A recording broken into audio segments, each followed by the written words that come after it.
Hello everyone, this is going to be a quick video where I want to share something very practical and some of my thoughts and reflections on the topic of mindfulness.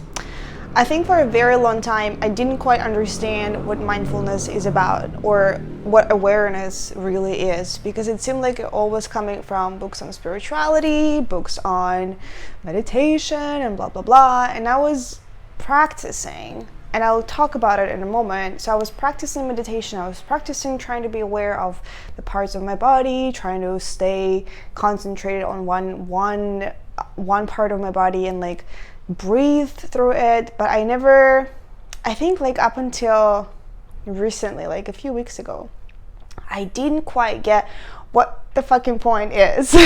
Like, why would we meditate? Like, I did notice benefits such as release of like anxiety. I've always noticed myself feeling more calm and more centered after the meditation, but it seemed like people always talked about a bigger impact on their life. They're like, oh, I meditate and now like I made $1 billion or whatever. And so what happened today and a few weeks ago, it's a very, very practical situation. So I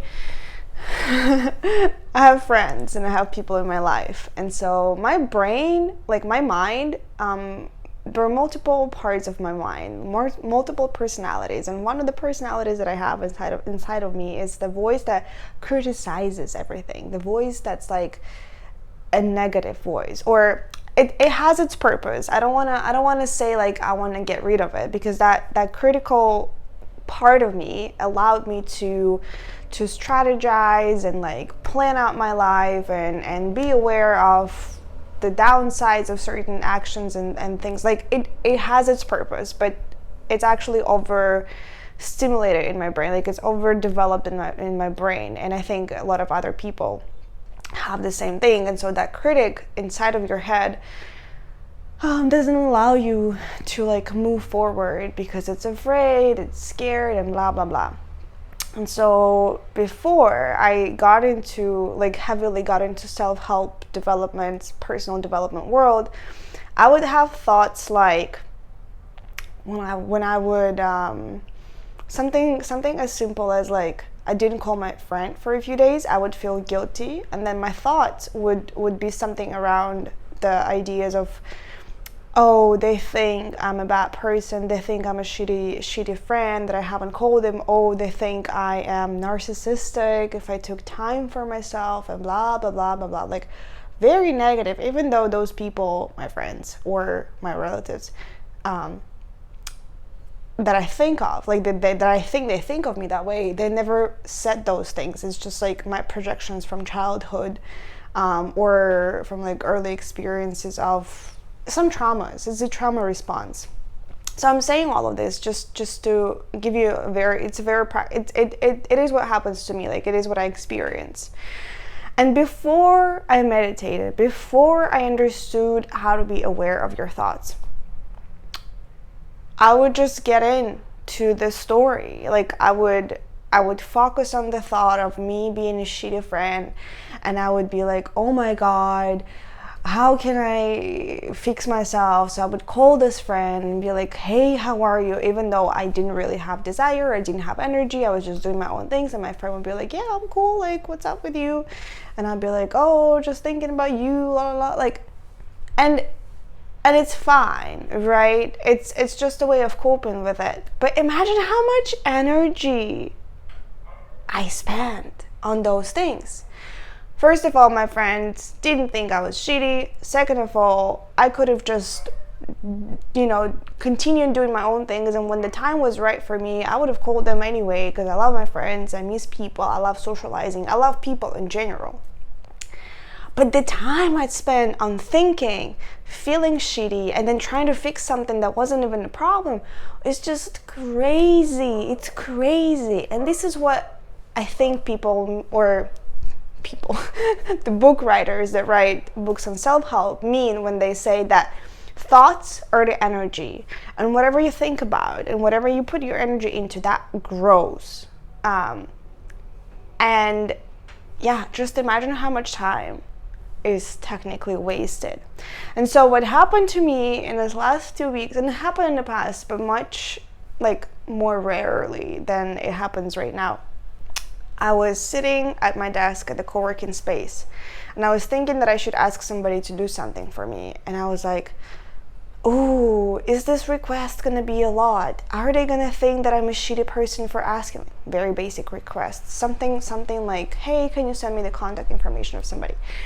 And I was like, oh, maybe they're gonna think I'm asking for too much. That criticizing voice. And then I became aware of it, and I'm like, ooh, hold on. If the person that I'm asking a favor from is gonna think that the favor is a lot, they're just gonna communicate that. And I'll figure out how to do something myself, or maybe I'll ask someone else. That's it. Problem solved. There is no need to think about it, dwell on it, apologize in advance, or really worry about it.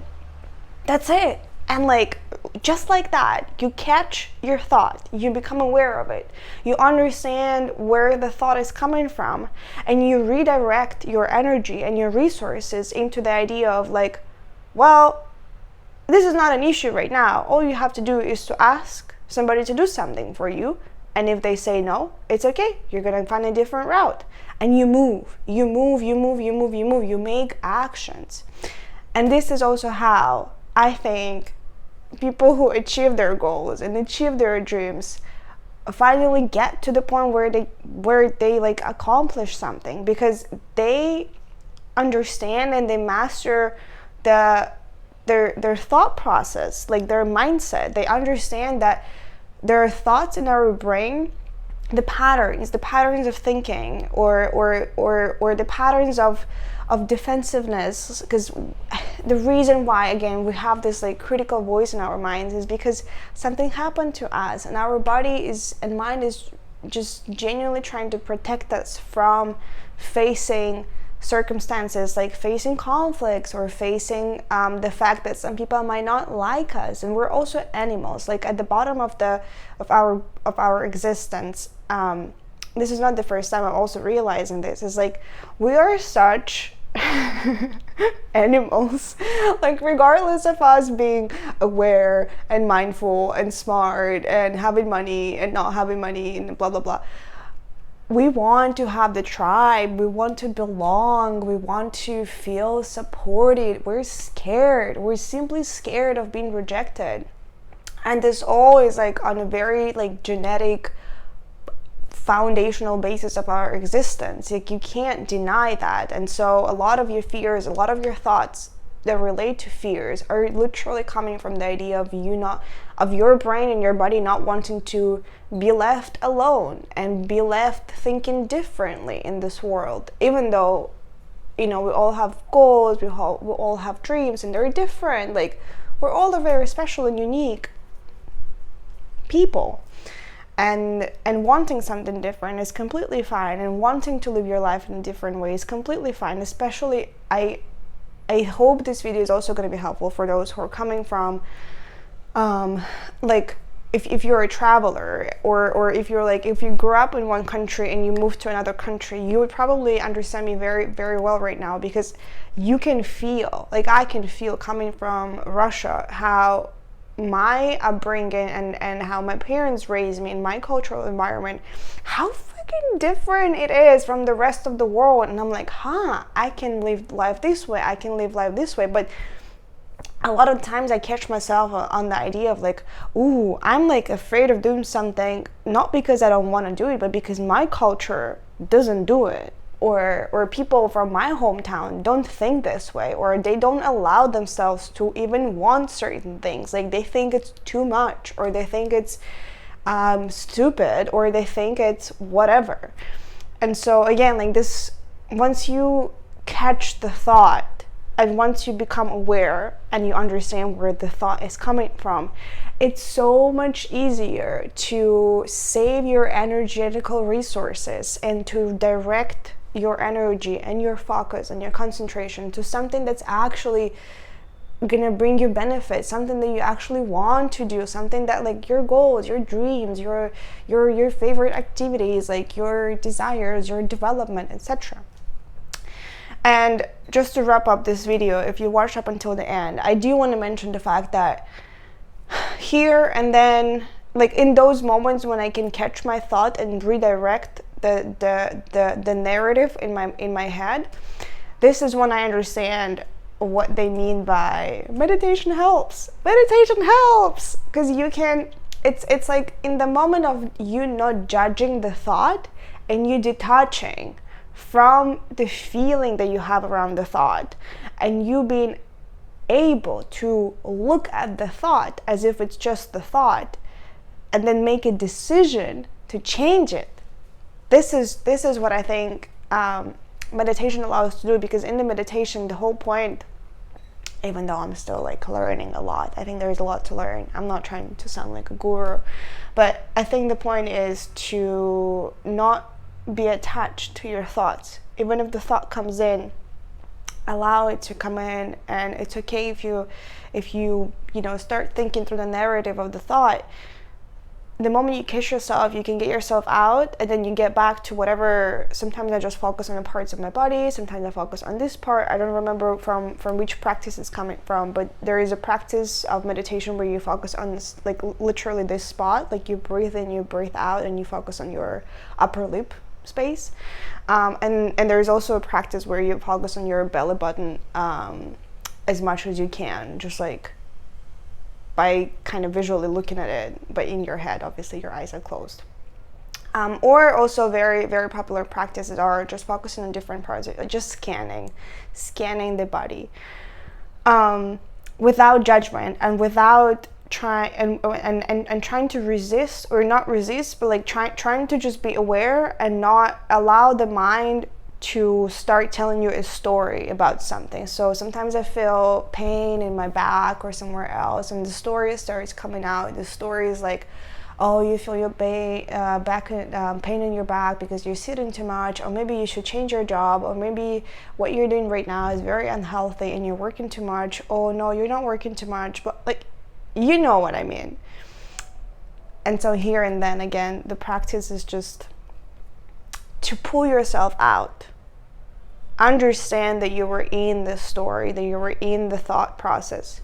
To pull yourself out and get back to the part, whatever you were. And also recently I started thanking myself, like being grateful and saying thank you for not getting into this story. And I just like get back to the part that I was focusing on, because also this positive like, what do you call it?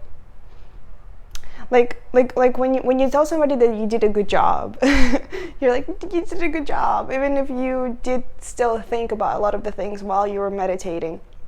You did a good job.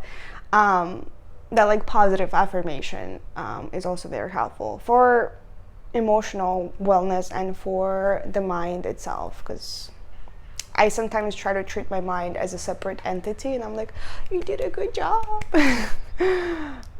Anyway, I hope this video was insightful. I hope you are feeling encouraged right now to continue your meditation practice. And if you have anything to share please in the comments. I will happily read and get inspired by your experiences. Like, was meditation helpful for you ever? Did you notice any differences? Did you feel any different? Let me know. Love you.